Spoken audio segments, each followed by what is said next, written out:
로맨틱한 분위기 속에 반지를 받는 한 여자. 지연 씨는 오늘 꿈에도 그리던 프로포즈를 받았습니다. 자기야, 고마워.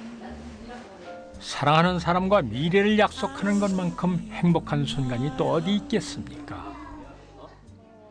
그런데 이 청년 말입니다. 아까부터 두 사람을 지켜보고 있는 모양인데 왠지 표정이 심상치 않습니다. 잠시 후 청혼의 설렘이 가시지 않았는지 지연 씨 기분 좋은 얼굴입니다. 그런데 그때 저기요, 잠깐만요. 아니 이 청년 프로포즈 지켜보더니 여기까지 쫓아왔군요. 그런데 지연 씨는 처음 보는 사람인 듯합니다.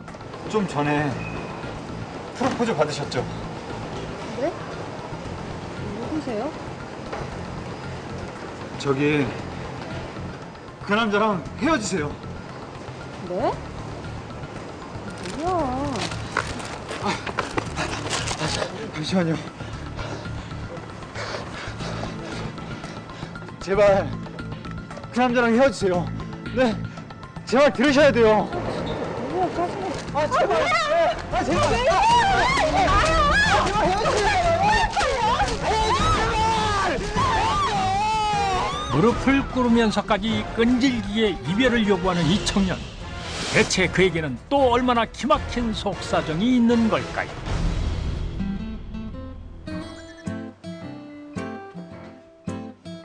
아버지. 안 계신가? 오랜만에 혼자 사는 아버지의 집을 찾은 민우 씨. 이게 무슨 냄새야? 이게 다 뭐야? 아버지는 혼자 살림인데도 끼니는 잘 챙기는 모양입니다. 맛있겠다. 누구세요? 아니, 누구신데 남의 집에 이렇게 함부로 들어오고 그러세요? 아니, 여긴 저희 아버지 집인데.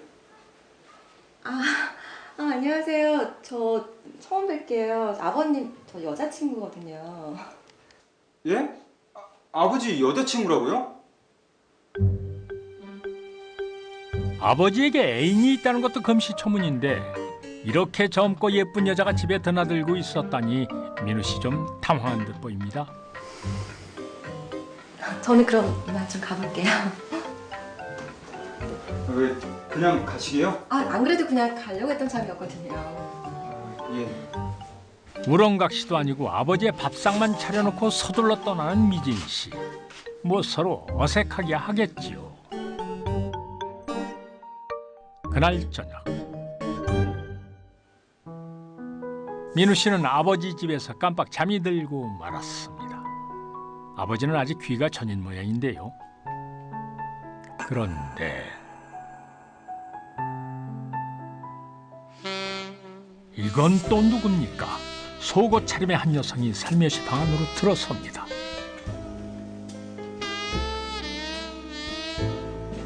심지어 이불 속으로 파고들기까지 하는데요. 오빠, 자? 뭐야? 누구세요? 전 이 집 아들인데요. 어머, 죄송해요. 제가 착각했네요. 전 그쪽 분 아버지랑 사귀는 사람이에요. 예? 아니 이 여성도 아버지의 애인이라니요? 민우 씨 아버님 밤낮으로 만나는 사람이 따로 있는 거예요? 이런 차림으로 인사드리게 됐네요. 예. 그럼 제 실례하겠습니다. 저기 아버님 곧 오실 텐데. 두 분 좋은 시간 보내세요. 그럼 가세요. 하루에 아버지 애인을 두 명이나 만나다니 당최 어찌된 일인지 모르겠습니다. 다음 날 밤 간만에 친구와 함께 술자리를 가진 민우 씨. 야, 우리 그러지 말고 2차 가자, 2차. 어? 2차? 그래요, 콜. 가자. 어디로 갈까? 조용히 봐. 커플 봐.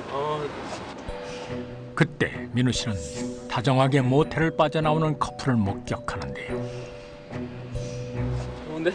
야. 어디가? 너 먼저 가라. 같이 가. 먼저 가. 야, 어디가? 어쩐 일인지 친구도 내팽개치고 커플의 뒤를 쫓고 있는 민우 씨. 성큼성큼 다가가더니 남자를 붙잡아 세웁니다. 아버지. 아들. 어쩐 일이야? 아니 이 남자가 민우 씨 아버지라고요? 대학생 아들 둔 남자라긴 젊어도 너무 젊어 보이는데요.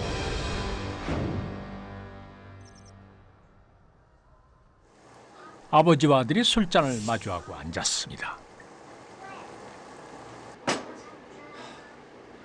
아들이랑 술 마시는 거 되게 오래간만이다. 아버지. 뭐 하시는 거예요? 뭐가 임마? 야, 쓸데없는 소리 말고 술이나 마셔. 아무리 봐도 부자지간으로는 보이지 않는데요. 사실 이들에겐 남다른 사연이 있었습니다. 이야기는 20년 전으로 거슬러 올라갑니다. 남다른 외모로 여자가 늘 끊이지 않았던 형준 씨. 그러던 어느 날 한 아이가 한 통의 편지를 들고 형준 씨를 찾아왔던 것입니다.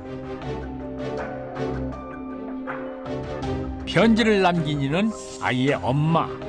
놀랍게도 이 아이가 형준 씨의 아들이라는 것이었습니다. 아이의 엄마는 지난 5년간 혼자 기르던 아이를 형준 씨에게 보내고 외국으로 떠나버렸습니다. 철없던 18살의 불장난으로 태어난 아이가 바로 민우였던 것입니다. 23세 나이에 싱글데디가 된 형준 씨. 절지에 생긴 아들을 나름 최선을 다해 키우기 시작했는데요. 아들. 똑바로 닦아야 돼. 젊은 만큼 철이 없을 때도 있었지만 때론 형같이 때론 친구같이 편안한 아버지가 되어주었습니다. 두 사람은 그렇게 세상에 둘도 없는 부자지간이 됐던 것입니다.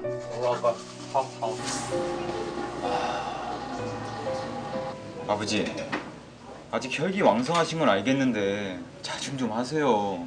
도대체 여자가 몇 명이에요? 자식. 야, 너 솔직히 얘기해봐. 이 예비가 부러워서 그러는 거지? 예, 부러워 죽겠습니다 아주. 아버지의 나이 이제 43살. 아무리 아들이라지만 아버지의 사생활에 더 이상 참견할 수는 없겠지요. 며칠 후 아버지 집에서 자고 일어난 민우 씨. 아, 오늘은 안 돼. 아들 와 있단 말이야. 응. 알았어.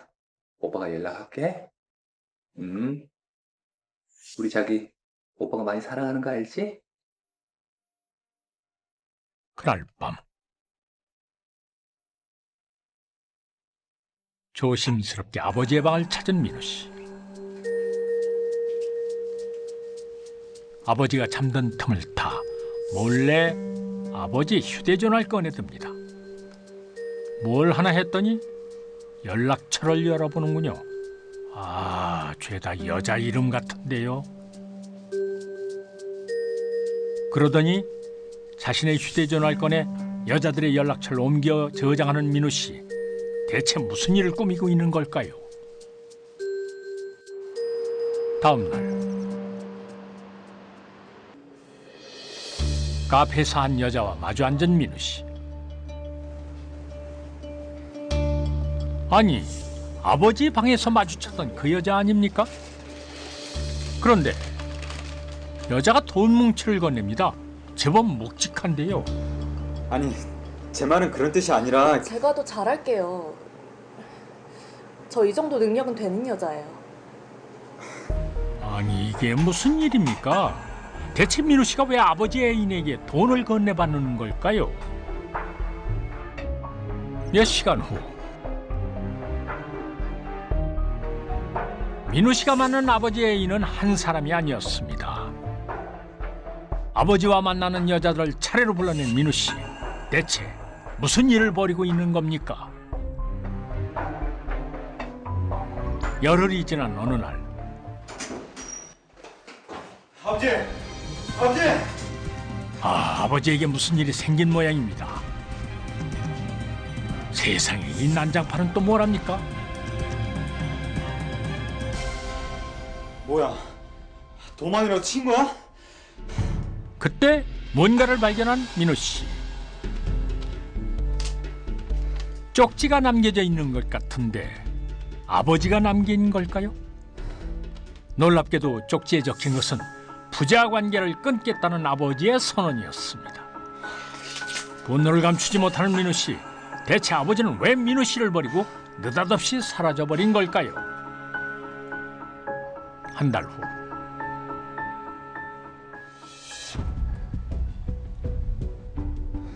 민호 씨가 아버지와 재회한 곳은 다름 아닌 경찰서였습니다. 대체 어쩌다 부자가 나란히 경찰 앞에 앉게 된 걸까? 아니라니까요, 형사님. 전 정말 억울하다고요. 무슨 일인지 아버지는 잔뜩 억울함을 호소하는데요. 야, 너 때문에 내가 경찰서까지 다 오고. 너 이제 어쩔 거야? 왜 제 탓을 하세요? 이게 다 아버지 때문이잖아요. 뭐? 서로를 탓하며 얼굴을 붉히는 아버지와 아들. 대체 부자 사이엔 무슨 일이 있었던 걸까? 이야기는 민우 씨가 아버지의 여자들을 만났던 때로 돌아갑니다. 사실 민우 씨가 아버지 애인을 찾아간 데는 다 이유가 있었습니다. 저 이런 말씀 드려서 죄송한데요. 저희 아버지랑 안 만나셨으면 좋겠습니다. 왜요? 혹시 제가 너무 어려서 마음에 안 드세요? 아니, 그런 말이 아니라 양다리도 모자라 서너 다리쯤은 너끈히 걸치고 다녔던 아버지. 민우 씨는 아버지 애인들을 직접 만나 헤어지는 편이 좋을 거라고 설득을 했던 것입니다. 걱정 마세요. 제가 더 잘할게요. 아, 참, 형준 씨가 부탁한 게 있는데 대신 좀 전해줘요. 아니, 이게 무슨 돈이에요? 형준 씨가 급히 좀 쓸 데가 있다고 한 거예요. 예? 놀랍게도 아버지와 여자들이 돈 관계까지 얽혀 있다는 사실을 알게 된 민우 씨.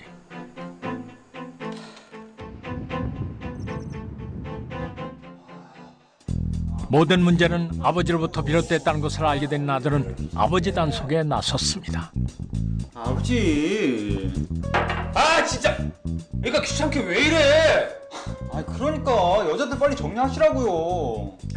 알았어, 알았다고. 정리한다니까. 아, 진짜. 아빠, 아우, 깜짝이야. 빨리 주세요. 어? 야. 아, 빨리 줘요. 아버지를 철통감시하며 여자들과의 모든 연락을 차단하려 했던 민우 씨.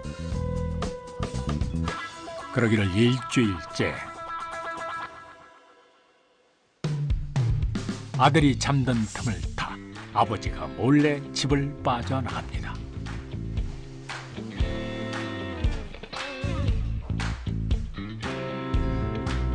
그런데 민우 씨 잠든 게 아니었던 모양이군요. 잽싸게 아버지의 뒤를 따라 나섭니다.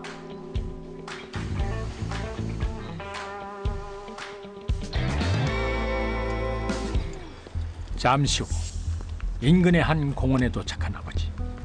누군가를 만나러 온 모양인데요.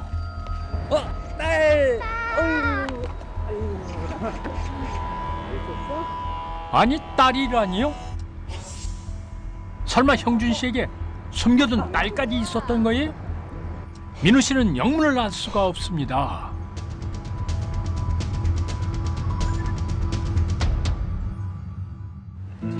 카사노바 뺨치는 여성 편력도 모자라 어느새 남몰래 딸까지 얻은 걸까? 우리 예빈이 예뻐해줘서 고마워요. 무슨 소리야. 좀 있으면 결혼할 건데. 당신 딸이면 내 딸이나 마찬가지 거지. 나 사실 이혼하고 많이 힘들었는데 당신같이 이렇게 좋은 사람 만나려고 그랬나 봐. 자기야, 오빠가 더 잘할게. 아참, 지난번에 부탁한 거. 아, 이거 예빈이 학교 들어가면 쓰려고 적금 들어둔 건데. 천천히 쓰고 줘요. 고마워. 대신 바로 갚아줄게. 그렇습니다. 아버지는 돈을 목적으로 숱한 여성을 농락하고 있었던 겁니다. 사실 엄청난 카사노바였던 아버지는 동시에 5, 6명의 여자를 만나며 결혼을 빙자해 성관계를 가졌습니다. 뿐만 아니라 사업 자금 명목으로 여자들에게 돈까지 뜯어냈습니다. 이들은 주로 이혼 경험이 있거나 경제적 능력이 있는 전문직 여성이었는데요.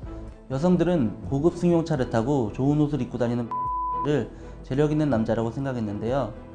그의 수려한 말솜씨에 속아 별다른 의심 없이 돈을 빌려주고 결혼까지 약속했던 것입니다.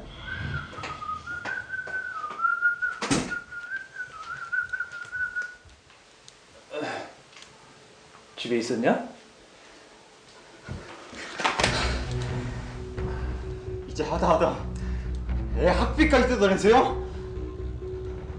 제발 그만 좀 하세요.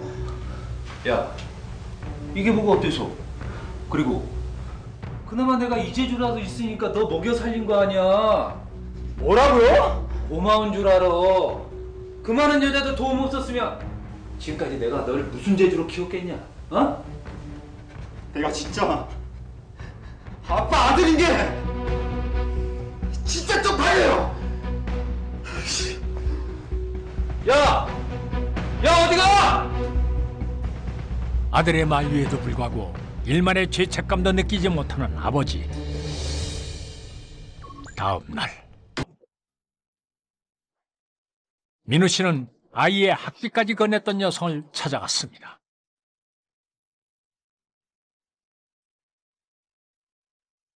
아니, 이걸 왜... 제 말 잘 들으세요. 당신 우리 아버지한테 사기당하고 있는 거예요. 네? 민우 씨는 아버지의 만행을 더 이상 두고 볼 수 없었습니다. 진짜 나쁜 사람이라고요. 아무리 우리 아버지지만 아니, 어떻게 그럴 수 있어요? 저희 아버지지만 평생 여자 등쳐먹고 다니는 사람이에요. 근데 아들이시라면서 저한테 왜 이런 얘기를...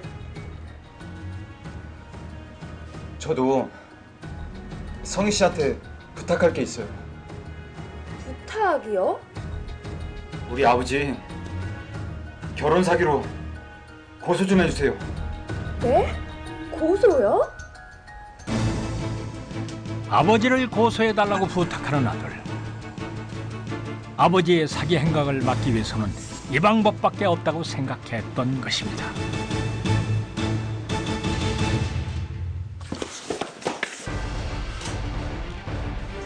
이 자식아, 아들이란 놈이 지혜비를 고소하게? 아이 진짜 이제라도 정신 좀 차리세요.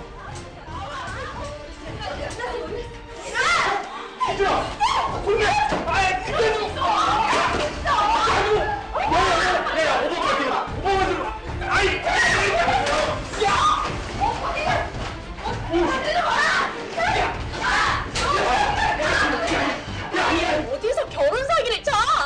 너 같은 놈한테 미쳤지 아주 그냥. 그게 아니고, 오빠 못 믿어? 이 사건은 아버지의 결혼 사기 행각을 보다 못한 아들이 아버지의 정체를 여자들에게 폭로하면서 드러날 수 있었는데요. 결국 여자들은 를 고소했고요. 5명의 여자를 상대로 결혼을 빙자해서 수천만 원을 뜯어낸 씨는 사기 및 혼인빙자 가능 혐의로 구속되었습니다. 눈 감아버리면 점점 크게 번져가는 것이 죄의 속성이라고 합니다. 아버지의 죄를 눈 감아주지 않고 직시한 아들. 그 결단은 아버지가 더 깊은 수렁으로 빠져드는 것을 막아준 것이겠지요.